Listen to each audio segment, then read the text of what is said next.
ජීවිතේ වැඩිපුර ලැබෙන හොඳම දේවල් විඳින්න. දැන් SLT broadband වෙතින් 75% දක්වා වැඩිපුර data සතුට ජනවාරි 1 වෙනිදා සිට Sri Lanka Telecom. Making headlines first at 9. Global Solar Alliance. President Maithripala Sirisena addresses inaugural International Solar Alliance Summit in India. We have already commenced a program called Surya Bala Sangramaya, that is a battle of solar power. Assuring communal harmony, Prime Minister orders social media users spreading extremism be brought to justice. Tragic end. 5 persons die after their boat capsized in Nilaveli. Empowering women, concerns raised over women in tourism industry. But she's always engaged in labor-oriented, low-pay, low-waged jobs. She's not in the higher end of the spectrum. Lifetime presidency. China's National People's Congress vote for Xi Jinping to remain in power indefinitely.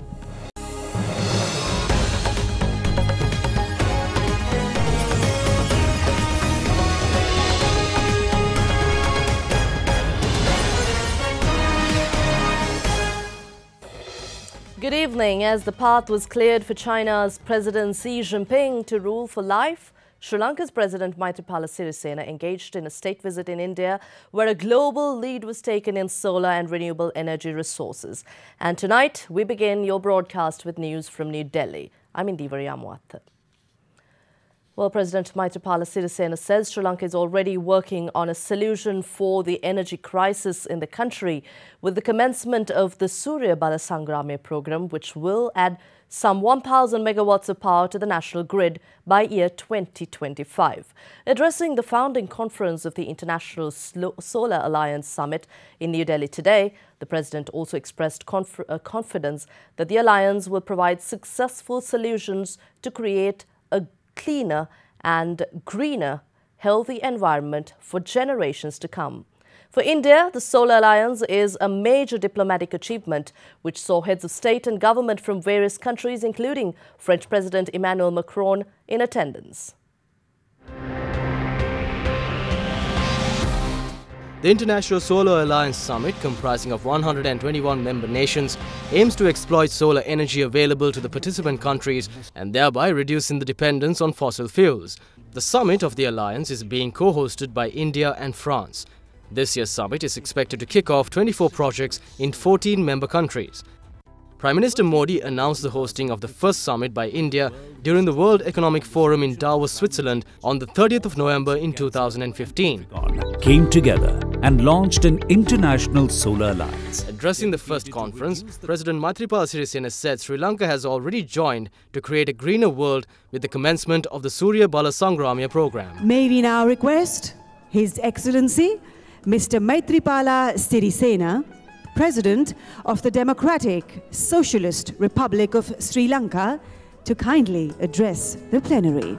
The energy crisis is a major problem faced by the people in Sri Lanka as well as by the people living in several developed and developing countries in the world. In Sri Lanka, we have already commenced a program called Surya Bala Sangramaya, that is a battle of solar power. Through this project, we expect to generate 1,000 megawatts of electricity by 2025. President Sirisena was warmly welcomed by his Indian counterpart Ramnath Kovind and Indian Prime Minister Narendra Modi at the grand welcome ceremony at India's presidential palace, the Rashtrapati Bhavan in New Delhi last evening. During discussions that followed, Indian President Ramnath Kovind has commended President Sirisena's efforts to enhance economic, cultural and trade relations between the two countries. President Sirisena, meanwhile, has stated that although attempts were made by certain extremists to destroy the reconciliation process of the country in the past few days, the government has taken measures to control the situation. The Indian president had also accepted the invitation extended by President Sirisena to visit Sri Lanka in the near future. Meanwhile, after the inaugural conference today, President Sirisena also met with Indian Prime Minister Narendra Modi at the Rashtrapati Bhavan. Prime Minister Modi recalled that during the past few years, the relations between the two countries were further strengthened and pointed out the importance of stronger economic ties as well. Later in the day, President Maithripala Sirisena also met Executive Director of the United Nations Environment Programme, Eric Solheim. During their discussion, issues related to environmental conservation, weather and climate change, as well as marine pollution, were highlighted. And after concluding his official visit in India tomorrow, President Maithripala Sirisena is due to undertake a state visit to Japan from the 12th to the 17th of March. The president is scheduled to have an imperial audience with His Majesty Emperor Akihito on the 13th, and on the 14th of March, he will meet Prime Minister Shinzo Abe for summit talks. And we have news of a tragic incident from Nilaveli. A boat capsized in tank Periyakulam in Nilaveli today, killing 5 people, 4 of them children. According to police, the victims were picking lotus flowers in the tank at the time of the mishap. Nilaveli police are carrying out further investigations into the incident. The accident took place at the Periyakulam Lake in Nilaveli at around 11 this morning. It is reported that a father of 2 along with one of his children and 3 other children who are also relatives went to the lake to pluck lotus leaves for a religious event in the area.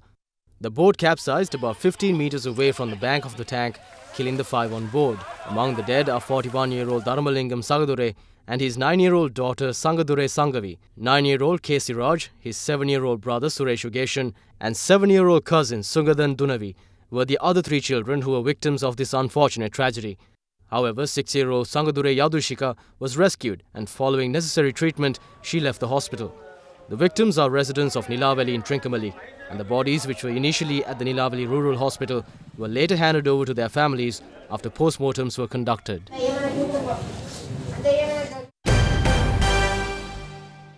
Colombo Municipal Council Mayor-elect Rosie Senanayake expressed concern and doubt whether the nation has actually realized the potential and the strength of a woman. She stated this addressing the Women's Forum of the Tourism Leaders Summit in Colombo today. The Women's Forum of the Tourism Leaders Summit was held under the patronage of the Colombo Municipal Council Mayor-elect Rosie Senanayake and the Ambassador of Netherlands to Sri Lanka, Joanne Doneward, in Colombo today. Where are the women when it comes to employability, when it comes to being employed? You know, we also talk about top the list when we speak about the foreign revenue into the country and supporting the economy, whether it's through the migrant woman worker or the apparel industry, agriculture, or perhaps the tourist industry. Top $3 is earned by the woman. But she's always engaged in labor-oriented, low-pay, low-waged jobs. She's not in the higher end of the spectrum. This saddens me as a woman. I myself, after getting into politics, have always felt that I was a second-class citizen because I feel that my rights have been violated. Whether actually a woman lives in dignity in her own country is a question. In this industry too, women feel that this is not a very fitting job for them to be in, simply because of the mindset and attitude that people have towards the tourist industry. Also the long working hours, the kind of interaction you might have to have with the guest that comes from overseas. And how would my village perceive me going to a 5-star hotel, interacting with foreigners, coming out at late hours? So these are mindsets and attitudes and stigmas that I attach to the industry that might shy away women from taking on the responsibility. But I don't think the nation has actually realized the potential and the capacity, the strength of a woman. Is this why we ourselves feel that we are second-class citizens? Is this why we feel that there is no gender equality? Tourism forms an important sector in both our countries and is a big contributor to economic growth. And Sri Lanka has a lot to offer to tourists with its rich cultural heritage, scenic landscapes, and its palm-rich coastline. The aim of the government of Sri Lanka to exploit the potential of the tourism industry while making it socially inclusive and environmentally responsible goes hand in hand with the empowerment of women. Worldwide, women make up nearly 70% of the workforce in tourism, a big difference compared to Sri Lanka. It was already mentioned earlier today. As latest developments show that the situation in Kandy district is returned to normalcy and a peaceful atmosphere prevails. Police media spokesperson SP Ruwan Gunasekara says 161 individuals have been arrested so far in connection with the recent unrest in several areas of the Kandy district. Another 69 persons were also arrested on suspicion of activities leading to disputes among communities. Other Derana reporters in the Kandy district say that daily lives in the areas where the recent unrest caused disruption have returned to normal. However, security officials are still being deployed in the areas to ensure peace.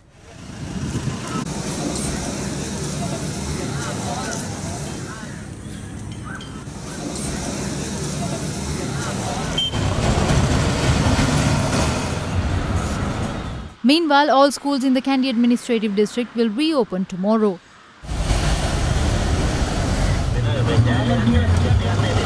In the meantime, Minister of Muslim Religious Affairs M.H.A. Halim convened a media briefing in Kandy today where he requested for relief items for the affected. I request for dry food for the affected people. They also need other necessities including roof sheets, chairs, stoves, beds and mattresses. Meanwhile, Minister of Law and Order Ranjit Madhuma Bandara and IGP Pujit Jayasundara met with the Chief Prelate of the Malvatta chapter, Most Venerable Tibbatuwave Sri Sumangala Thera yesterday.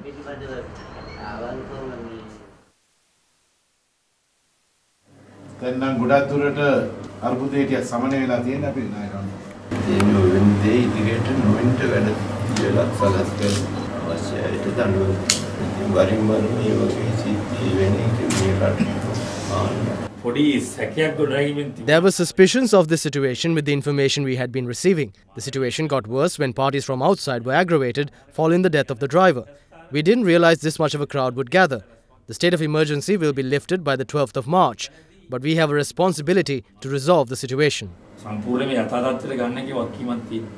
However, Minister of Health Dr. Rajitha Senaratne says information regarding the responsible individuals have now been uncovered. We know that unrest in Digana, Teldenia and Manikhinna were caused by politicians attached to a certain political party. They tried to do the same in this area as well, but I made sure to deploy the army to control the situation. 11 petrol bombs were discovered from this area yesterday. Another bomb was discovered in Beruwala as well. We are arresting all those who are responsible with harmful social media campaigns. There is someone behind these incidents. Prime Minister Ranil Wickremesinghe also expressed views on the recent unrest in Kandy at a religious event held in Wellampitia today. This whole situation occurred when 3 drunk Muslim youths beat up a driver. I've instructed the police to take immediate legal action against these responsible individuals. And the other reason for this were the extremist social media campaigns carried on by a few. It is a big problem when violent and extremist ideologies are spread in society. There are criticisms against the government on the delay to respond to the first incident, but that is another issue. We have failed to fully give the country the change it expected by voting for us in 2015. We have to resolve all problems through dialogue.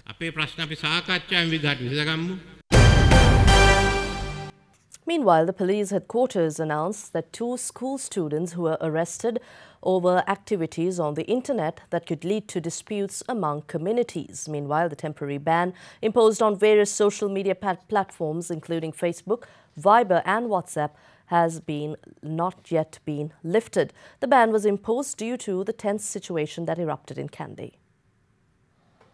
A state of emergency was declared with the situation that erupted in the Kandy administrative district, and following this, the Telecommunications Regulatory Commission of Sri Lanka took measures on the 7th of March to temporarily block the usage of Facebook, Viber, WhatsApp and other social media platforms to prevent the exchange of false rumours and racial hate speech. The decision was taken upon a request by the Ministry of Defence. Speaking during the parliamentary debate on the Kandy incident, Government Minister stated that social media platforms were only blocked for 72 hours. Anyone can say anything via these social media platforms, including Facebook, Twitter, WhatsApp and Viber. How can we investigate whether these are true or false? So we had to temporarily block these social media platforms. Following the ban, false rumours and hate speech stopped, and things returned to normal. Facebook and WhatsApp were blocked for 72 hours, and the ban will be lifted by Saturday. The Telecommunications Regulatory Commission announced yesterday that it has not yet been decided to release the temporary block on Facebook, WhatsApp, Viber and other social media networks, even though the time period for the temporary block ended last night. Meanwhile, the Ceylon Motorcyclists Association filed a complaint to the United Nations Human Rights Council against the President and the Secretary to the Ministry of Defence over the banning of social media networks. Facebook and other social media platforms were blocked for 72 hours. We never objected to that move since there was a national issue at the time. But when it failed to solve those problems, they still continued the ban. That we completely object. Facebook posts are being posted every hour by the President's Facebook account. You can see the same thing in the Prime Minister's account. For whom are those posts for? Meanwhile, many politicians expressed their views regarding the matter. Many posts on Facebook were very much against the government, and that was the reason behind the block on Facebook.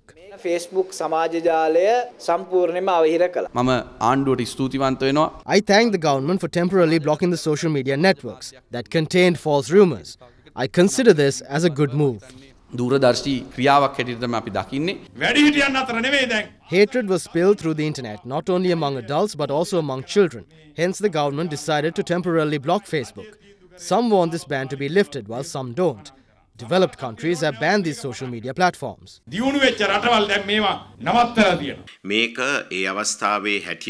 see this as the best possible action that the government could have taken at that moment. The country's law and order has not been affected due to this. Hence, I hope the government will take necessary actions to lift the ban.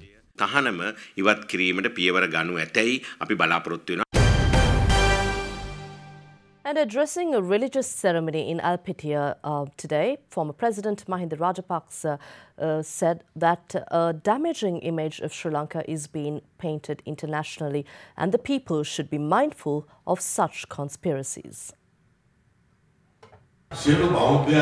Taking advantage of the situation, some tried to emphasize that Buddhists are violent. This is an ordinary incident that was spread unnecessarily, and what went wrong was giving unnecessary publicity to the incident. The truth is that this situation is over now. As Buddhists, we have patience and good behavior. The reason for this situation to be aggravated was because necessary actions weren't taken by those in power. If they did it right, this wouldn't have happened. Some countries in the world wait to point fingers at us for certain incidents and create issues for us. I strongly believe that we should not get caught to such tricks.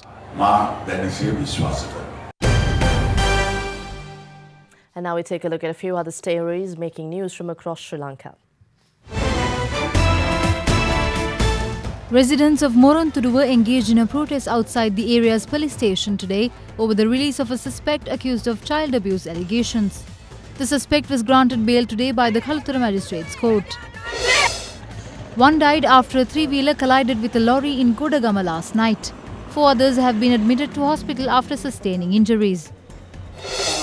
Minister of Buddha Sasana Gaminija Vikrama Perera states that a cabinet paper bearing the signatures of 5 ministers will be submitted on Sunday to make Dhamma school education compulsory. The minister made this statement at a function held in Galle yesterday. 6 persons engaged in treasure hunting in a private land in Giriulla have been arrested. The suspects were arrested on a raid carried out by the Kuliapitiya Anti-Corruption Unit.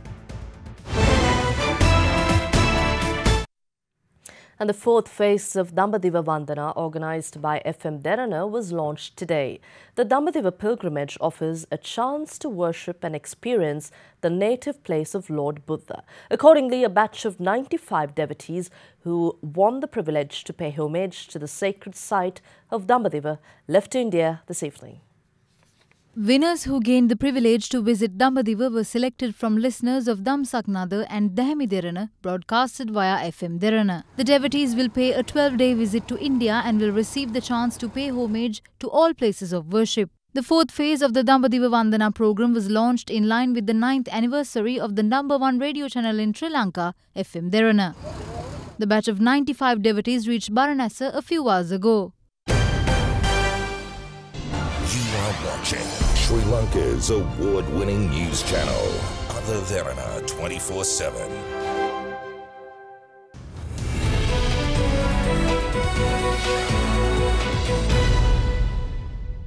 Well, in your business news, market analysts expect market sentiments to improve in the coming weeks as the country is slowly returning to normalcy. Let's now cross over to Amanda Lokugamage from First Capital Holdings with your weekly forecast for the upcoming trading week. Expect the market sentiment to improve in the coming week as country is slowly returning to normalcy. During the week, we saw foreigners remaining on the sideline, adopting a wait-and-see approach with overall market seeing low activity level. However, we saw local counterparties being more active during the day, and we expect retail participation to pick up over the coming week with an improved foreign participation. We also expect foreigners to be on the buying side.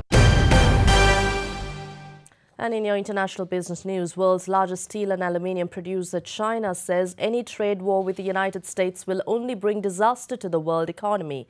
Chinese Commerce Minister made the statement in a backdrop where his government is now pressurized to fight back against US President Donald Trump's decision to go ahead with imposing hefty tariffs on steel and aluminium imports. China's main metal associations have been calling on their government to take action against products of the United States as a response to the proposed US tariffs. Amid warnings of a trade war, US President Donald Trump signed a presidential proclamation on steep tariffs of 25% for steel and 10% for aluminium imports to the US last Thursday. America is the world's largest steel importer, buying about 35 million tons in 2017. Trump's controversial move, however, temporarily exempted its North American neighbors, Canada and Mexico.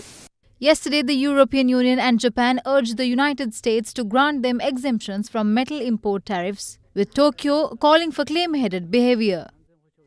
German Chancellor Angela Merkel had this to say on behalf of the European Union. The European Union Commission has measures in mind which we could take, but the priority lies with discussions. The best option would be for the European Union to be excluded from the US tariffs, and the Commission has said that. US President's decision also raised criticism from Chinese metal associations, which called their government to take actions against US products in response. The international aluminium market is a supplement to China, as the export of aluminium accounts for less than 10% of our total output. We are not afraid of trade protectionism as well as trade wars. We also hope the Chinese government will take actions against US agricultural products and high-end consumer goods. Chinese Commerce Minister Zhong Shan today, however, said China does not want a trade war and will not initiate one. Pressing on the government's view, Commerce Minister also emphasized that China can handle any challenges and will resolutely protect its interests, but the two countries will continue to talk. Donald Trump's proposed tariffs on steel and aluminium imports will come into effect on 23rd of March.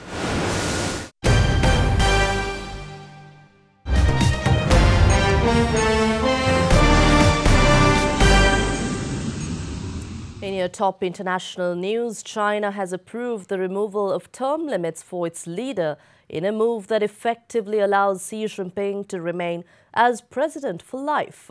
The constitutional changes, as expected, were passed by China's annual sitting of the National People's Congress today. China's parliament has scrapped presidential term limits, paving the way for President Xi Jinping to rule indefinitely over the world's most populous country.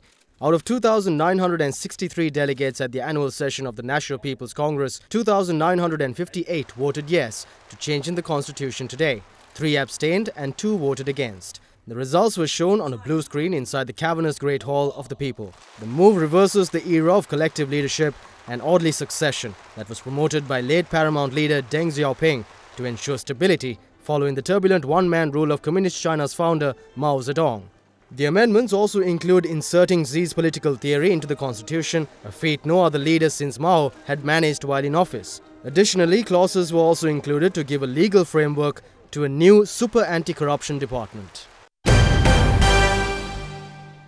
British police have identified more than 240 witnesses and are looking at more than 240 pieces of evidence in their investigation into a nerve agent attack on a Russian ex-spy and his daughter. Former double agent Sergei Skripal and his daughter Yulia have been in hospital in a critical condition since last Sunday, when they were found unconscious on a bench in the southern English cathedral city of Salisbury.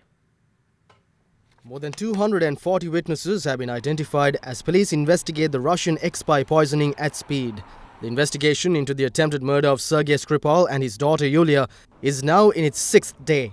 More than 250 counter-terrorism police are now involved in what the Home Secretary Amber Rudd has described as a major investigation. In the latest development, traces of the nerve agent used against the former Russian spy and his daughter have been found at the restaurant where they ate last Sunday. The substance was found in one part of Zizi in Salisbury during a continuing forensic examination. Here's a look at more news from across the world in brief.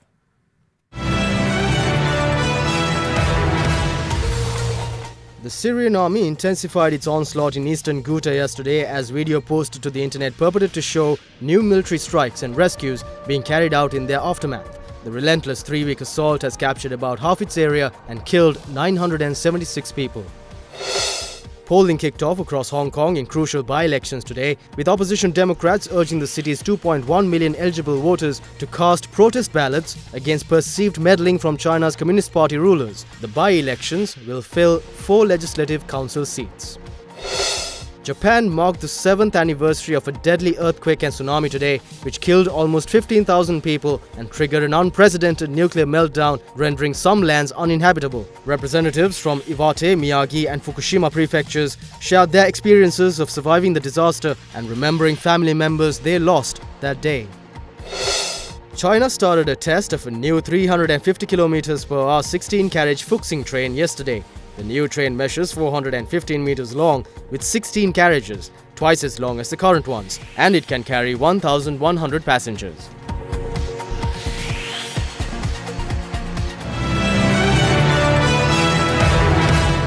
You are watching Sri Lanka's premier news channel, Derana 24/7.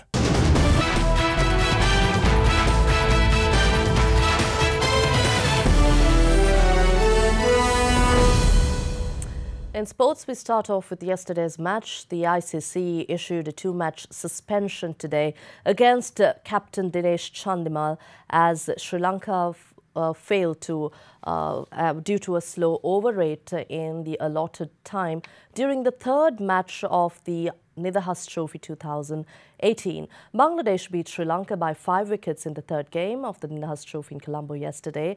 After being asked to bat, Sri Lanka posted a mammoth total of 214 for 6. In reply, Bangladesh reached the target of 215 with 2 balls to spare. Blazing half-centuries by Kusal Mendes and Kusal Pereira had powered Sri Lanka to a formidable 214 for 6 after Bangladesh opted to bowl. However, Bangladesh pulled off a memorable record chase to stun Sri Lanka by 5 wickets in the Nidahas Trophy T20 Tri-Series yesterday, owing to Mushfiqur Rahim's belligerent 35 balls 72. Chasing a mammoth 215 in the stipulated 20 overs, Bangladesh crossed the line in 19.4 overs, making it the 4th highest run chase in T20 internationals and Bangladesh's best. In a post-match press conference, Bangladesh cricketer Tamim Iqbal had this to say about Mushfiqur's top-class innings. The time he came out to bat, he didn't have time to think or settle himself. He had to go pretty much from ball 1, and he kept on batting. He finished the job. That's more important for us. Meanwhile, Sri Lanka's stand-in captain Dinesh Chandimal said that their bowling was below par. As a bowling unit, I think our bowling was below par today, and we didn't execute well as a bowling unit. So that's cost us. Meanwhile, yet another weekend of big matches came to an end. This weekend saw 4 schools battle it out, and the results are in. Prince of Wales went up against St Sebastian's College, Muratua, in their annual 50-over encounter, while St Thomas's College, Mount Lavinia, took on Royal College, Colombo.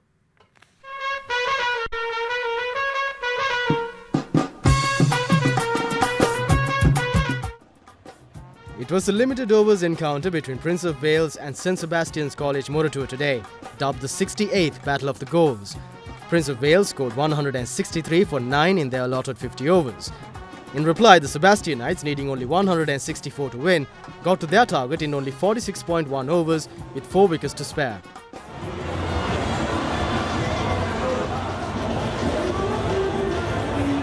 Meanwhile, St Thomas's College, Mount Lavinia and Royal College, Colombo went head-to-head this weekend in the 139th Battle of the Blues.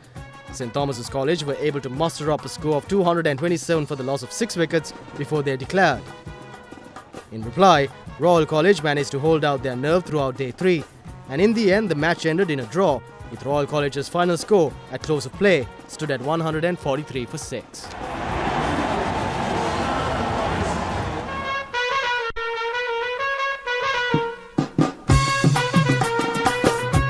In rugby, Ireland have been crowned Six Nations champions with a match to spare after England's hopes of retaining the title ended with their 22 for 16 loss to France.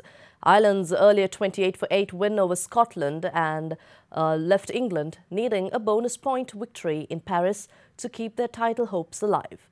It is Ireland's third title in 5 years under Joe Schmidt, but Johnny Sexton said celebrations were muted. They will win the Grand Slam if they beat England next Saturday.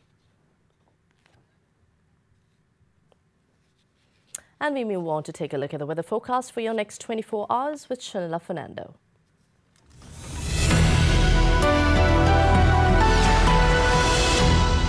A very good evening and welcome to Forecast First. Tomorrow will relatively be a cooler day with temperatures ranging between 20 and 29 degrees Celsius, with the lowest yet again expected in the central hills. We're looking at the map. A low pressure zone will form from the east of the island and will gradually prevail throughout the island. Well, no signs of a sunny weather reported, as many areas of the north including Jaffna, Manna and Vaunia will experience showers and thunder showers. Coming a bit down, Kandy, Colombo, Gaul and Matara as well as Hambantota will also experience showers and thunder showers. That's all we have from the Weather Centre tonight. Up next is your city by city forecast.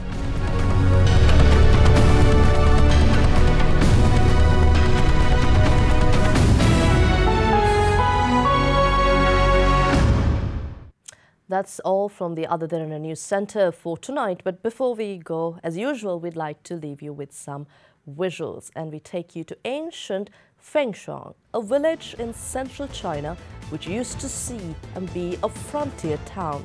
Today it has become a major tourist destination, famous as one of the most attractive places in the region. Enjoy these visuals. Have a pleasant evening. Good night.